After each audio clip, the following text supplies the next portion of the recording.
Hey, Sivan here, welcome to this tutorial. In this one we are going to be looking at how to set up AO renders. So AO stands for Ambient Occlusion. I use it in pretty much all of my speed models. It's the last kind of render, the white grey with the shadows. It tends to make things look quite nice. So it's fairly simple to set up. So we're going to look at each of the main steps to get done, and then you can kind of adjust things inside of it.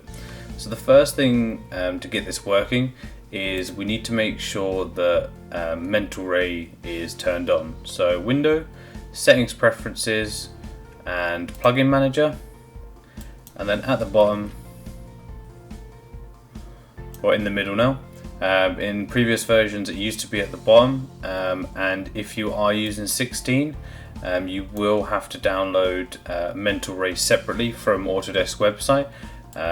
They've taken it out as built-in, and you now have to install it as an extra sort of add-on.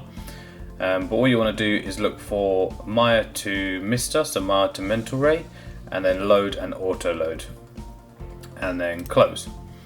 Right, so what we want to do is you've kind of got your completed model. I've just got something from a previous tutorial I've made, and then what you normally want to do is have some sort of podium with a kind of enclosed room around it. We want to do this because we get the AO will give us quite nice shadows, and we need something to catch the shadows on. So if it was just hovering in space, there wouldn't be a backdrop for it to catch them. So we're just going to throw a cube. You can have any primitive you want, and then all I'm going to do is just delete the front and top face so I can see sort of better what's going on. So then what we want to do, like I said, we need to catch these shadows. So I'm going to scale up my surround a little bit and make sure my objects are actually on the floor. So we've got it like this, and then what we want to do is select all of the objects that are going to be ambient occlusion rendered. So I've just marked the whole area. In the channel box on the right, so same as before, if you don't have the tab, it's this one on the far right, and then we want to go into the render tab at the bottom, and we want to make a new layer with the selected objects. So just single click the layer, and then right click on the layer, and we want to go to the attributes. This will open the attribute editor, and then inside here we want to go to presets and occlusion. If the mental ray plugin isn't turned on, these options here won't appear. So if you don't have them, just make sure it's turned on, and then go back into the layer and it will reload these in. So we want to select occlusion. What that will do first is turn everything black. So what you may want to do is turn on wireframe so we can just kind of see what's going on. Right, so once we've clicked the preset, it will create a new occlusion shader network for us and open the tabs. So what we want to do is we'll do a render of how it is so far. So I'm going to turn on my resolution gate so I can see what's going on.